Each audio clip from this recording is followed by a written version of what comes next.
exercise I may consume. The gentleman is recognized. Thank you, Madam Speaker. 19 minutes. 19 minutes. 4 years ago on Inauguration Day, January 20th, 2017, 19 minutes into President Trump's administration, at 12:19 p.m., the Washington Post headline was, "Campaign to impeach President Trump has begun." And now with just 1 week left, they're still trying. In 7 days, there will be a peaceful transfer of power, just like there has been every other time in our country. But Democrats are going to impeach President Trump again. This doesn't unite the country. There's no way this helps the nation deal with the tragic and terrible events of last week that we all condemn. And Republicans have been consistent. We've condemned all the violence all the time. We condemned it last summer. We condemned it last week. We should be focused on bringing the nation together. Instead, Democrats are going to impeach the president for a second time 1 week before he leaves office. Why? Why? Politics and the fact that they want to cancel the president. The president who cut taxes, the president who reduced regulations, the president prior to COVID had the greatest economy, lowest unemployment in 50 years, the president who got us out of the Iran deal, put the embassy in Jerusalem, brought hostages home from North Korea, put 3 great justices on the Supreme Court, gave us a new NAFTA agreement, the Abraham Accords, the COVID vaccine, and who built the wall. It's about politics. This is about getting the president of the United States. They spied on his campaign before he was elected. 19 minutes into his presidency, they started the impeachment push. 3-year Mueller investigation, 19 lawyers, 40 agents, 500 witnesses, 2,500 subpoenas, $40 million to find nothing.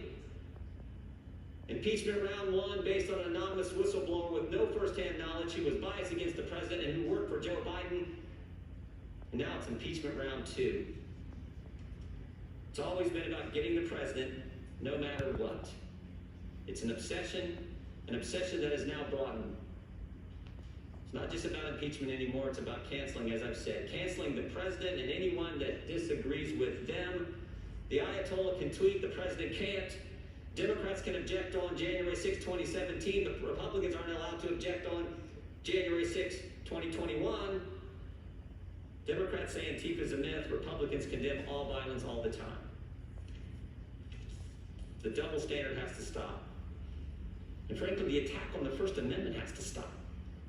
And stop and think about it. Do you have a functioning First Amendment when the cancel culture only allows one side to talk?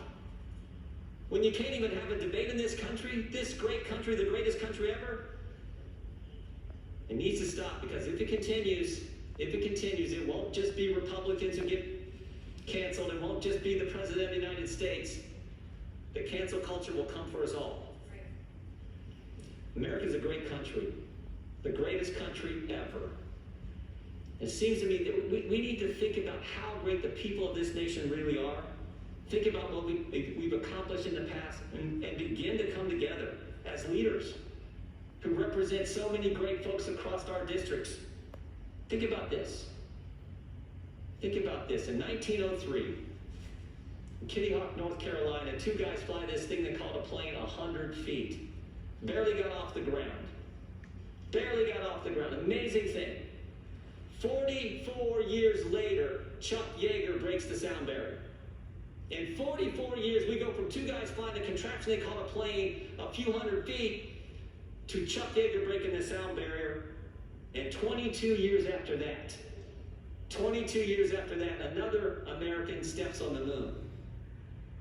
Think about it. In one lifetime, in 66 years, 2 guys flying 100 feet to putting a man on the moon. That's what this country is capable of. That's what we can do. And we as the Congress who represent the people who did that should start leading. Should start understanding what really is going on here. So I hope we defeat this. I hope we can begin to come together and recognize the greatness of the American people and focus on the things they want us to focus on. I yield back our time. Gentleman reserves.